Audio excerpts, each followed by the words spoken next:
Welcome to our English Flow podcast channel. Hello, listeners. Welcome to another episode of our English Learning Podcast. I am Sarah. And I am Mark. Hello, everyone. It is great to be here with you today.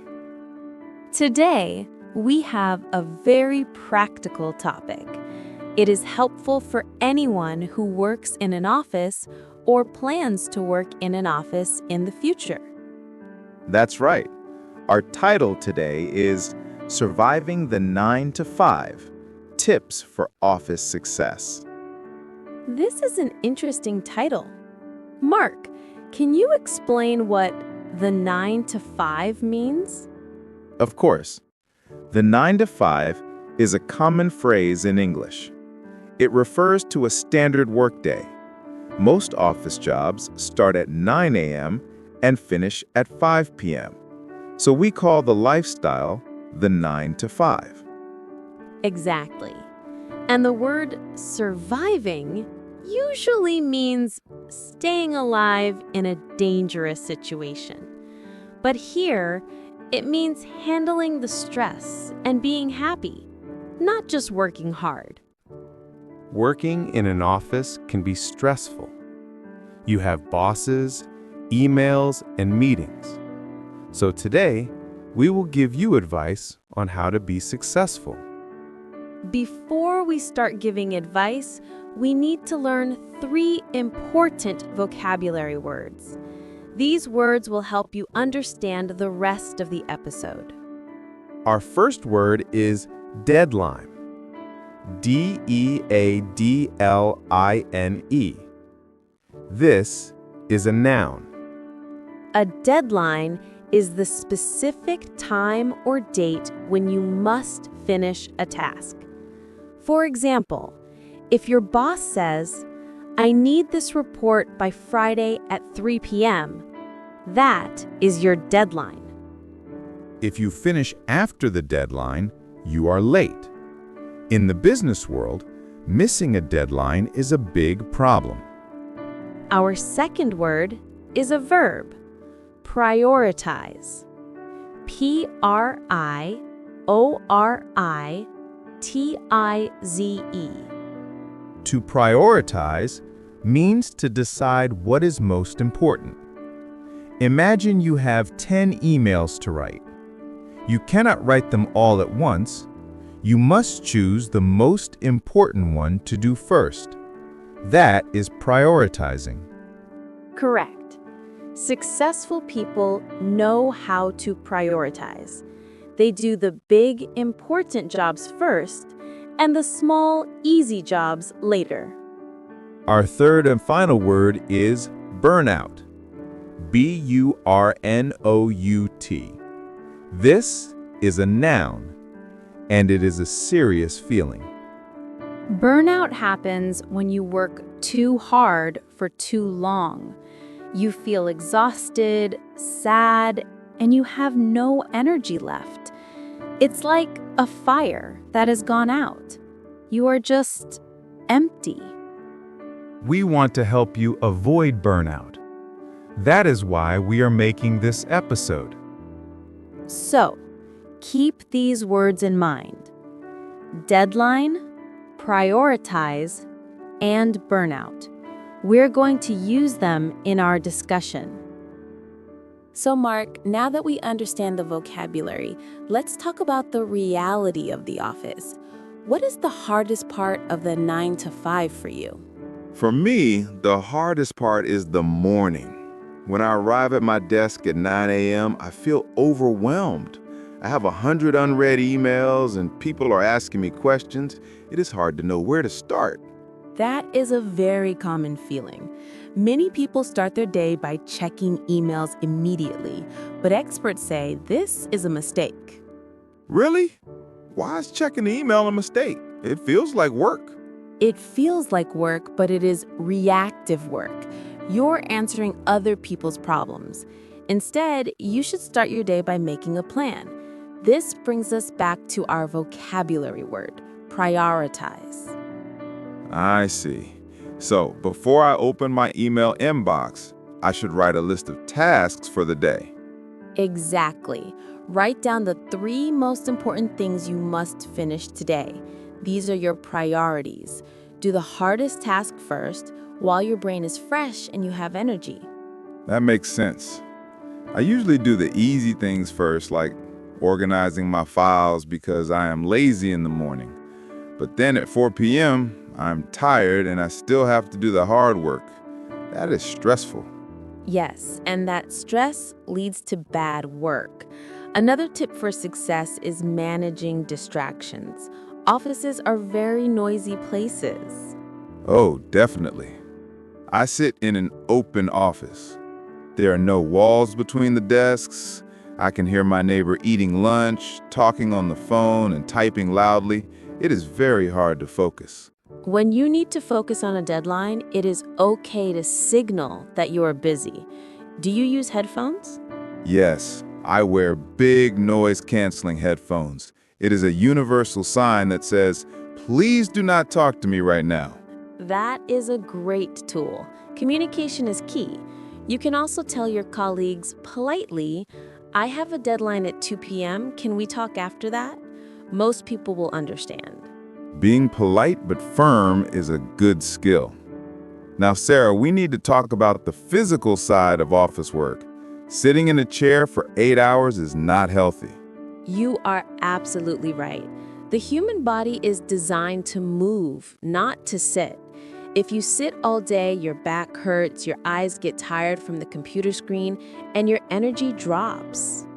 I try to follow the 20-20-20 rule for my eyes. Every 20 minutes, I look at something 20 feet away for 20 seconds. It helps my eyes relax.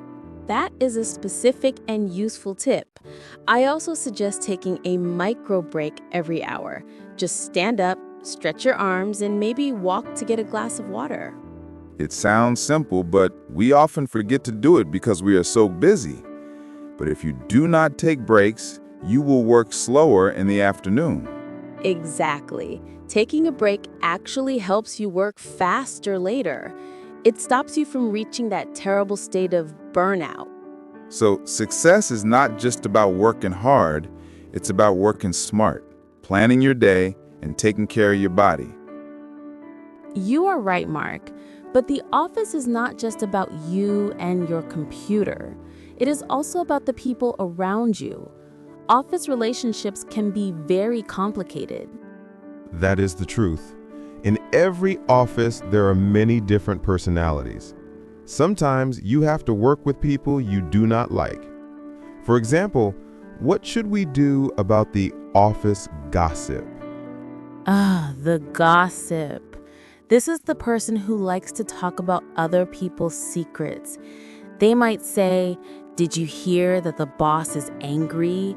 Or, "Did you see what Dave is wearing today?" It is tempting to listen to them. It can be entertaining, but I think it is dangerous for your career. It is very dangerous. If you listen to the gossip or if you repeat it, you look unprofessional. My advice is simple: be boring. When the gossip starts talking, just say, "Oh, I didn't know that," and then go back to work. Do not add fuel to the fire. Be boring. I like that advice. It protects your reputation. Now, here's another specific situation that everyone fears: making a mistake. We all make mistakes. Maybe you forgot to send an important email, or you put the wrong numbers in a report. The feeling is terrible. Your stomach hurts and you want to hide. So, what is the best strategy? Should we try to hide the mistake? No, never hide it. If you hide it, the problem will get bigger. The best thing to do is tell your boss immediately. Say, "I made a mistake. I am sorry. Here is how I will fix it." That takes courage, but bosses usually respect honesty. If you have a plan to fix the problem, they will not be as angry. They know we are human. Exactly. Taking responsibility shows you are a professional. Now, let's talk about a smaller technical situation, email etiquette. Email is how we talk in the modern office, but people use it badly. My biggest complaint is the reply all button. I hate that. Listeners, please be careful. If the boss sends an email to 50 people saying, "Welcome to the team, John," do not click reply all to say welcome. If 50 people reply to everyone, suddenly my inbox has 50 useless emails. It wastes everyone's time. Just reply to the sender or don't reply at all if it is not necessary. Also, please use clear subject lines.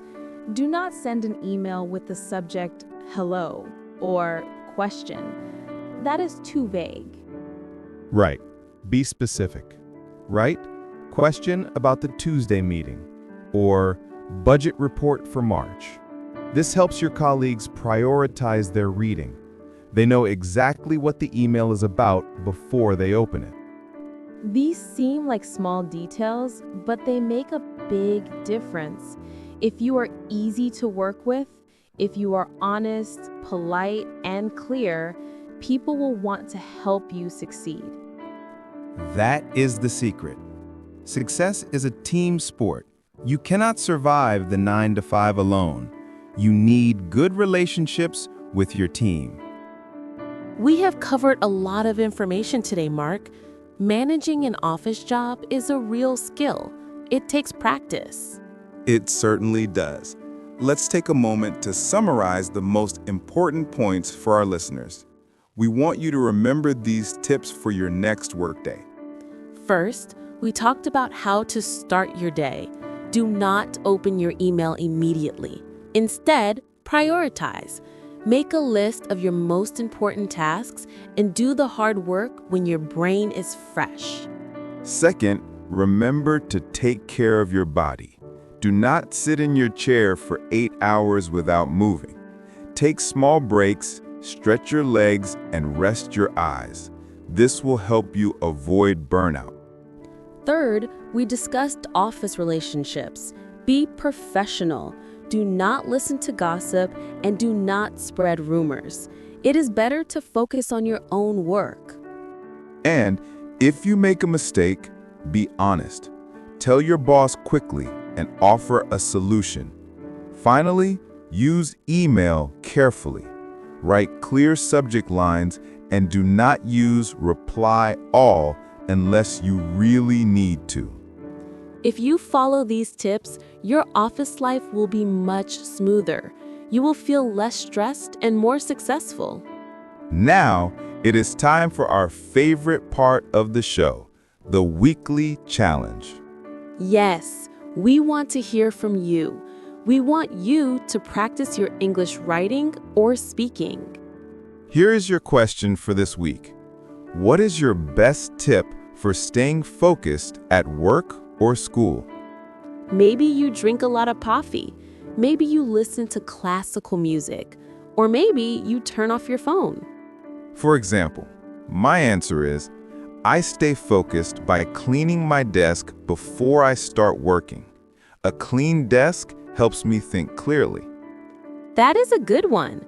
My answer is, I stay focused by making a strict schedule. I work for 50 minutes and then I rest for 10 minutes. Please write your answer in the comments or tell a friend. Practice using the vocabulary we learned today.